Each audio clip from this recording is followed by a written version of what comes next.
When Judas betrayed Jesus, the Bible says he repented and hanged himself. When Peter denied Jesus 3 times, the Bible says he repented and was restored. Same English word, 2 completely different Greek words, and the difference between them is the difference between salvation and suicide. There is a Greek word in the New Testament that may be the single most mistranslated word in your entire Bible. The word is metanoia. When the Gospel of Matthew records the first words Jesus ever preached in public, it records this single Greek word. Metanoia. English Bibles translate it, repent. But the English word, repent, loses almost everything the Greek word originally meant. When most Christians hear the word repent, we picture sorrow, tears, walking down the aisle at the front of a church, confessing sins, promising to do better, feeling bad, begging forgiveness. Repent in our minds is something you do with your feelings. But that is not what Jesus said. Jesus said, metanoia. And metanoia does not mean feel sorry for your sins. It does not mean cry. It does not mean do penance. It does not even primarily mean turn away from sin. In this video, we are going to decode one Greek word, metanoia. We are going to walk through 3 moments where this word changes the entire gospel. The moment Jesus first preached it, the moment Martin Luther rediscovered it, and the moment 2 of Jesus's closest disciples each had their own encounter with it, one leading to death, the other leading to restoration. By the end of this video, you will never read the word repent in your Bible the same way again. And you will understand why the confusion between works and faith that has tormented Christians for 2,000 years was built on one mistranslated word. Stay with me. The Greek word is metanoia. It is built from 2 smaller Greek words. The first is meta, meaning beyond, after, or change. You hear this prefix in English words like metaphysics, beyond physics. Metamorphosis, a change of form. Metabolic, the changing of substance. The second is nous, meaning mind, perception, or understanding. It does not just mean the brain. It means your entire way of thinking, perceiving, and knowing reality. Put them together. Meta plus nous. Metanoia means change of mind, or, more literally, to go beyond the mind you currently have. It is not a feeling word.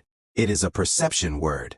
Jesus is not saying, feel sorry. Jesus is saying, change the way you see everything. This is why metanoia was the very first word Jesus preached, because the entire gospel that follows depends on it. You cannot receive the kingdom of heaven with the mind you brought to the room. You have to change the way you see.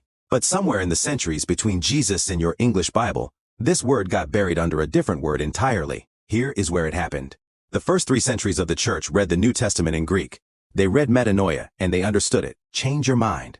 Change the way you see God. Change the way you see yourself. Change the way you see the kingdom. Then, around the year 400 AD, a Latin scholar named Jerome was commissioned to translate the entire Bible into Latin. His translation, called the Vulgate, would become the official Bible of the Western Church for the next 1,000 years. When Jerome came to the Greek word metanoia, he had a choice. There was a Latin word that meant change of mind, animum mutare. But Jerome chose a different word. He chose the Latin word penitentia, which translates as to do penance. That single decision changed Christianity for 1,000 years. Because penitentia did not mean change your mind. It meant suffer punishment for your sin. It meant do something painful to pay for what you did wrong. It meant atone, work it off. For the next 1,000 years, the Western Church read penitentia in the Bible and built an entire theology around it. Confessionals, Hail Marys, sackcloth, pilgrimages, indulgences. The idea that you had to do something painful to make God forgive you. But that is not what Jesus said. Jesus said, metanoia. And then, 1,500 years after Jesus first preached the word, a German monk picked up a Greek New Testament for the first time. Martin Luther was a monk in Wittenberg, Germany, in the early 1500s. He had spent his entire life inside the Latin penance system. He had confessed every sin he could remember. He had punished himself for sins he could not remember. He had walked the holy stairs of Rome on his knees, and he could not find peace. In 1516, Luther started reading the New Testament in the original Greek.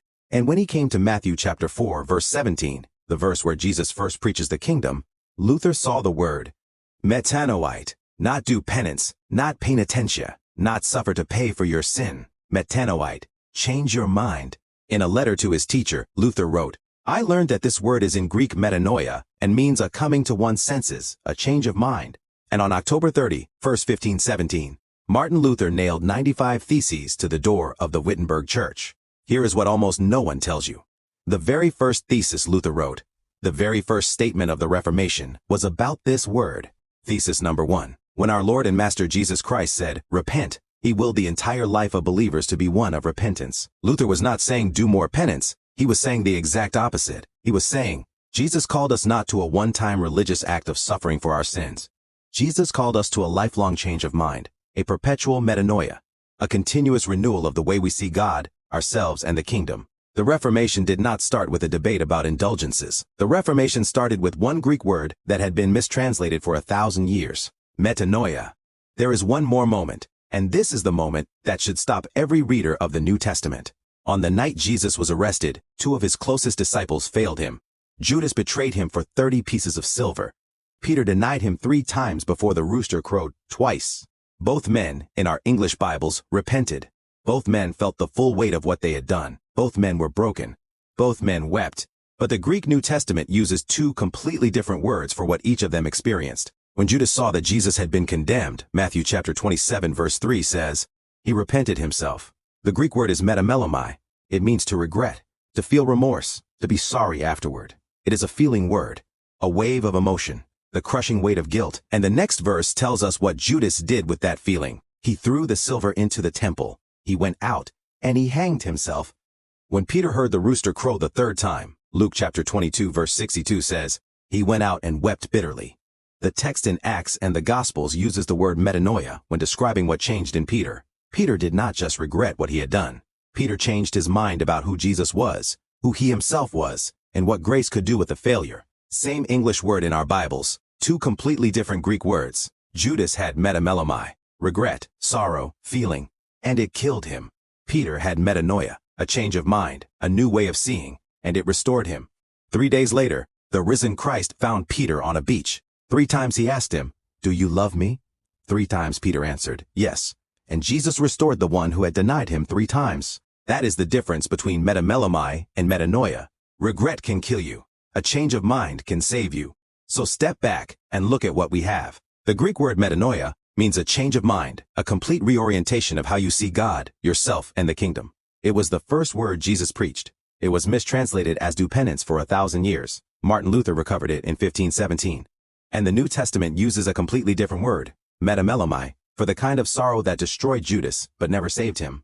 Here is the reframe, and this is where the confusion between works and faith finally resolves. Most Christians have been taught that repentance is something you do. You feel bad, you confess, you promise to stop sinning, you try harder, you walk the aisle, you raise your hand, you do enough painful spiritual work to convince God you mean it, and then maybe, He forgives you. That is penitentia. That is the medieval penance system that Luther tore down 500 years ago. That is not the gospel. The gospel is metanoia. The gospel is, change the way you see. See that you cannot save yourself. See that God is not angry at you the way you have always imagined. See that grace is not earned, it is received. See that the kingdom of heaven has already come close to you, and the only thing standing between you and it is the mind you brought to the room. Metanoia is not the work you do for salvation. Metanoia is the change of mind that lets you receive it. You do not repent in order to be saved. You change your mind and discover that salvation has been standing in the room with you the whole time. And here is the most extraordinary part. Metanoia is not a one-time event. Luther's first thesis got this exactly right.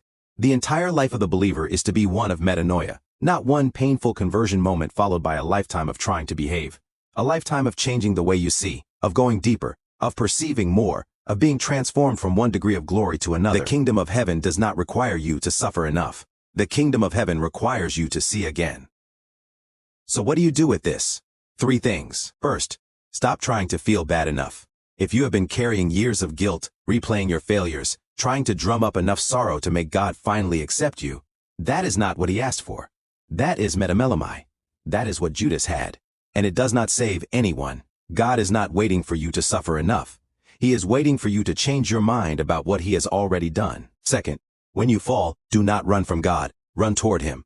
Peter denied Jesus 3 times in one night. He did not crawl back through a system of penance. He went to a beach where the risen Christ was waiting with breakfast. Metanoia says, the moment you see clearly, the kingdom is already there. The shortest distance between failure and restoration is the time it takes to change your mind about who God is, not weeks of self-punishment, a single honest moment of seeing. Third, I'll be honest about why this one moved me. I spent years confusing regret with repentance.